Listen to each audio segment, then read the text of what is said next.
Hello guys, मैं हूं नितिन सक्सेना। मेरा YouTube channel Saxena online classes में सभी को स्वागत है। आज हम लोग रेशियो एंड प्रोपोर्शन के हिस्से पे आधारित प्रश्न को देखेंगे। चलिए चलते हैं क्वेश्चन 1 में। क्वेश्चन 1 कहता है कि जब ए 20 रुपया कमाता है तो बी 30 रुपया कमाता है। जब बी 40 रुपया कमाता है तो सी 50 रुपया कमाता है। जब सी 60 रुपया कमाता है तो डी 80 रुपया कमाता है। तो ए बी सी तथा डी की कमाई का अनुपात ज्ञात करें। ध्यान दे, प्रश्न में कहता है कि जब ए 20 रुपया कमाता है तो बी 30 रुपया कमाता है। अब ध्यान दे, तो कहता है प्रश्न में कि अगर बी 40 रुपया कमाता है तो सी 50 रुपया कमाता है, और कहता है कि यदि सी 60 रुपया कमाता है तो डी 80 रुपया कमाता है। तो प्रश्न में कहता है कि ए बी सी तथा डी का कमाई का अनुपात ज्ञात करें। अब ध्यान दें, सबसे पहले हम अनुपातिक मान को क्या करेंगे, छोटा करेंगे। सबसे पहले अनुपातिक मान को छोटा करेंगे तो 10 दूना 20, 10 तिया 30, 10 चौ 40 और 10 पचे 50, 20 तिया 60 और 20 चौ 80। अब ध्यान दे, ए अनुपात बी का अनुपातिक मान 2:3, बी अनुपात सी का अनुपातिक मान 4:5 और सी अनुपात डी का अनुपातिक मान 3:4। अब ध्यान दे, ए अनुपात बी में बी का अनुपातिक मान 3 है और बी अनुपात सी में बी का अनुपातिक मान 4 है। अब ध्यान दे, हम जानते हैं कि जो कॉमन होता है उसे हम बराबर करते हैं। अब ध्यान दे, ए अनुपात बी में बी का अनुपातिक मान 3 है और बी अनुपात सी में बी का अनुपातिक मान 4 है। तो इसे बैलेंस करने के लिए इसमें 4 से गुना और इसमें 3 से गुना कराएंगे। अब ध्यान दे, तो प्रश्न में कहता है कि ए अनुपात बी अनुपात सी तथा डी की कमाई का अनुपात ज्ञात करें। अब ध्यान दे, ए अनुपात बी अनुपात सी अनुपात डी का मान पूछ रहा है। अब ध्यान दे, 4 गुना तो कितना हो जाएंगे 8, 4 तिया कितना हो जाएंगे 12। अब ध्यान दे, सी का मान लिखना। अब ध्यान दे, 5 गुना 3 कितना हो जाएंगे 15। तो बी अनुपात सी में सी का अनुपातिक मान कितना हो जाएंगे 15, लेकिन यहाँ पे सी अनुपात डी में सी का अनुपातिक मान 3 है, तो इसमें 5 से गुना करा देंगे बैलेंस करने के लिए। अब ध्यान दे, तो सी का अनुपातिक मान कितना हो जाएगा 15 हो जाएगा और डी का अनुपातिक मान कितना हो जाएगा 20 हो जाएंगे। तो प्रश्न में कहता था कि ए बी सी तथा डी की कमाई का अनुपात क्या होगा, तो उसका आंसर होगा 8:12:15:20 होगा। यही इसका क्या हो जाएगा, आंसर हो जाएगा। और चलते हैं अगले क्वेश्चन में। चलते हैं अगले प्रश्न में।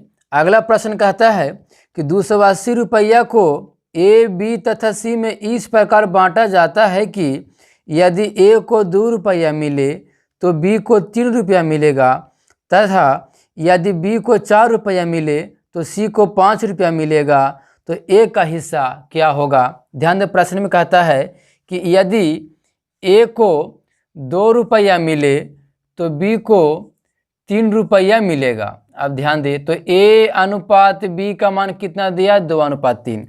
अब ध्यान दे, प्रश्न में कहता है कि यदि बी को 4 रुपया मिले तो सी का 5 रुपया मिलेगा। अब ध्यान दे, तो बी अनुपात सी का मान दिया है 4:5। अब ध्यान दे, कुल राशि दिया है, कुल राशि दिया है 280 रुपया, 280 रुपये दिया है।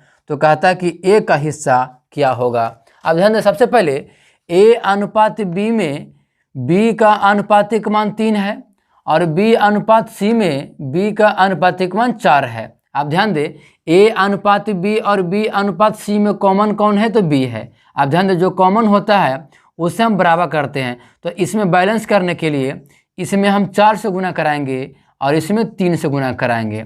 अब ध्यान दे, तो यहाँ से हमें ए अनुपात बी अनुपात सी का मान ज्ञात हो जाएगा। अब ध्यान दे, 4 गुना 2 कितना हो जाएंगे 8। अब ध्यान दे, बी का अनुपातिक मान 4 तिया 12 और 4 तिया 12। अब ध्यान दे, तो दोनों तरफ क्या हो जाएगा 12, 4 तिया कितना हो जाएगा 12। बी का अनुपातिक मान 12। अब लिखना सी का, तो 5 गुना 3 कितना हो जाएंगे 15।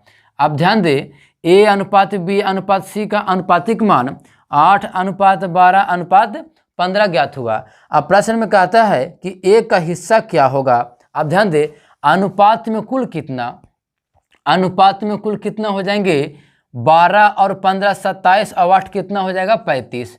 अनुपात में 35 पर रुपया में कितना दिया है 280 रुपया, कितना दिया है 280 रुपया।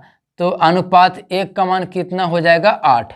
तो प्रश्न में कहता है कि ए का हिस्सा क्या होगा। अब ध्यान दे, ए का हिस्सा, ए का हिस्सा, ए का हिस्सा। अब ध्यान दे, ए जो है अनुपात में कितना है 8, अनुपात में कितना है 8। अब ध्यान दे, अनुपात 1 का मान 8 होगा तो अनुपात 8 का मान कितना हो जाएगा 64 रुपया, कितना हो जाएगा 64 रुपया। यही इसका क्या हो जाएगा आंसर होगा। और चलते हैं अगले क्वेश्चन में।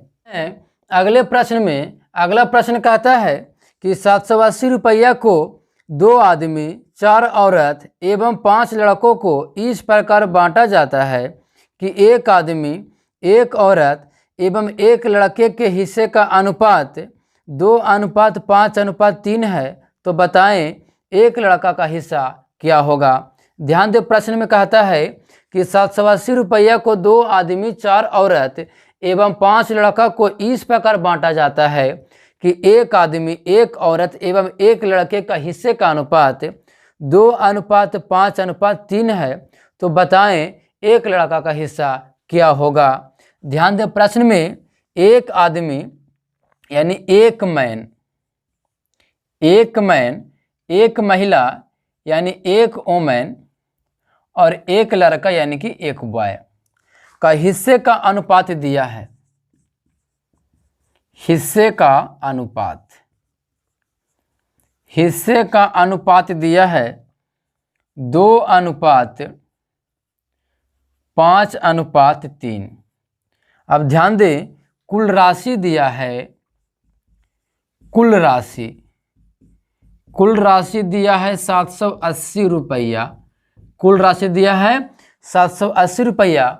और कहता है कि 780 रुपया को 2 आदमी 4 औरत एवं 5 लड़का को इस प्रकार बांटा जाता है कि एक आदमी 1 औरत और 1 लड़का का हिस्सा का अनुपात 2:5:3 है। अब ध्यान दो, कुल राशि दिया 780 रुपया और कहता है 2 आदमी 4 औरत एवं 5 लड़कों को इस प्रकार बांटा जाता है। अब ध्यान दे, तो एक आदमी का अनुपात 2 है तो 2 आदमी का अनुपात कितना हो जाएगा 2 दूना 4। अब ध्यान दे, प्रश्न में कहता है 4 औरत, तो एक औरत, एक औरत का अनुपात 5 तो 4 औरत का अनुपात कितना हो जाएगा 20। अब ध्यान दे, कहता है कि 5 लड़का, एक लड़का का अनुपात 3, एक लड़का का अनुपात 3 तो 5 लड़का कितना हो जाएगा 15।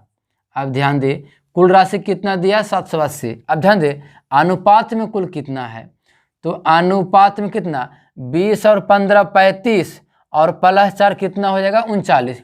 अनुपात में 39 पर रुपया में कितना है 780 रुपया, रुपया में कितना 780 रुपया। तो अनुपात 1 का मान कितना हो जाएगा, अनुपात 1 का मान कितना हो जाएगा 20। अब ध्यान दे, प्रश्न में कहता है कि एक लड़का का हिस्सा क्या होगा। एक लड़का का, एक लड़का का हिस्सा, एक लड़का का हिस्सा, एक लड़का का हिसाब। ध्यान दे, एक लड़का का अनुपात कितना है 3 है, तो अनुपात में कितना है 3 है। अब ध्यान दे, एक लड़का का पूछा है तो एक लड़का अनुपात में कितना है 3 है। ध्यान दे, अनुपात 1 का मान कितना है 20 है तो अनुपात 3 का मान कितना हो जाएगा 60 रुपया। यही इसका क्या हो जाएगा आंसर हो जाएगा। एक लड़का का हिस्सा पूछा तो एक लड़का का हिस्से का अनुपात कितना है 3 है और अनुपात 1 का मान 20 तो अनुपात 3 का मान कितना हो जाएगा 3 गुना 20 यानी कि 20×3 होगा। और चलते हैं अगले क्वेश्चन में। चलते हैं अगले प्रश्न में। अगला प्रश्न कहता है कि ए के पास सी से 5 गुना रुपया है परंतु बी से 50 रुपया अधिक है।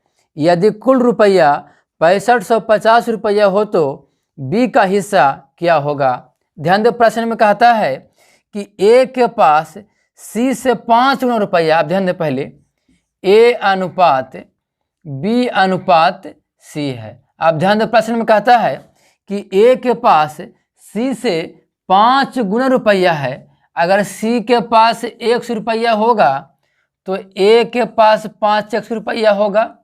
लेकिन प्रश्न में कहता है कि बी से 50 रुपया अधिक है। आप ध्यान दें, ए जो है बी से 50 रुपया अधिक है। इसका मतलब ये हुआ कि जो बी जो है बी ए से 50 रुपया कम होगा।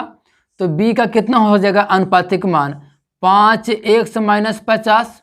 ध्यान दे, प्रश्न में कहता है कि ए जो है ए सी से 5 गुना है। तो मैंने माना कि सी के पास अगर 100 रुपया है, सी के पास अगर 100 रुपया है तो ए के पास 5x रुपया होगा।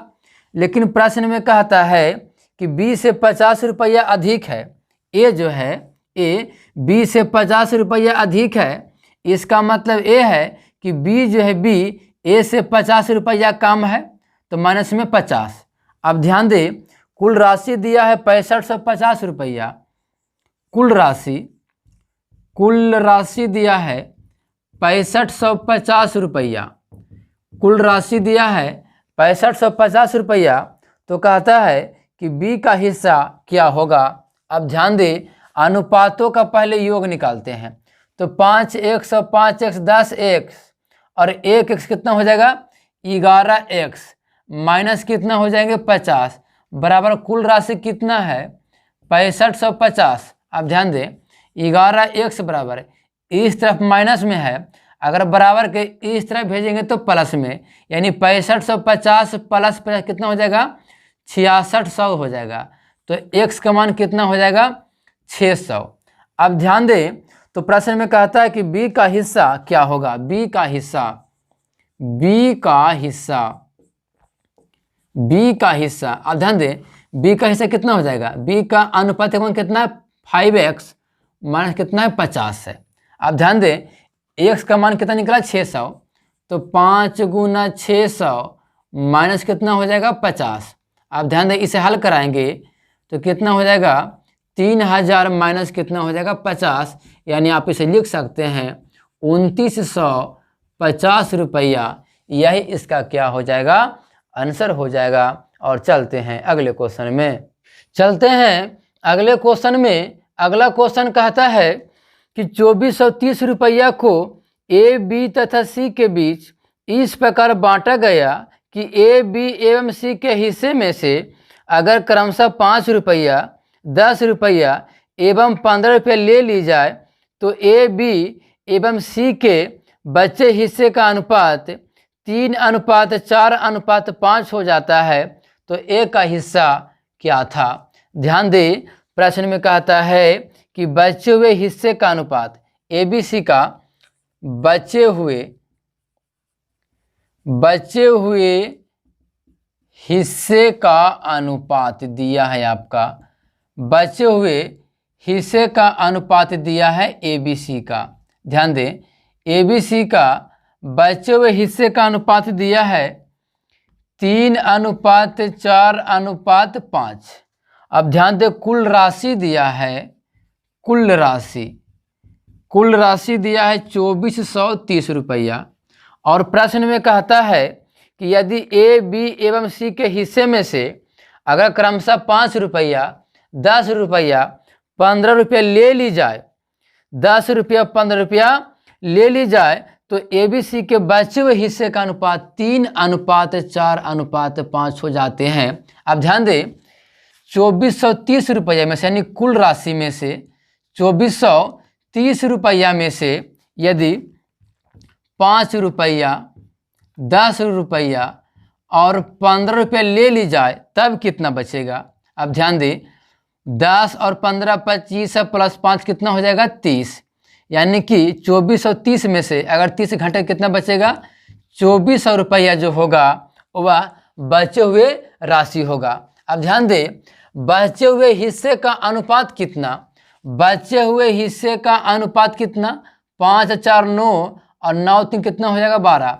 बचे हुए हिस्से का अनुपात 12 पर बचे हुए राशि कितना होगा 2400। अब ध्यान दें, बचे हुए हिस्से का अनुपात कितना 3:4:5, तो बचे हुए हिस्से का अनुपातों का योग कितना 12 पर रुपया है कितना बचा हुआ 2400, तो अनुपात 1 का मान कितना हो जाएगा 200।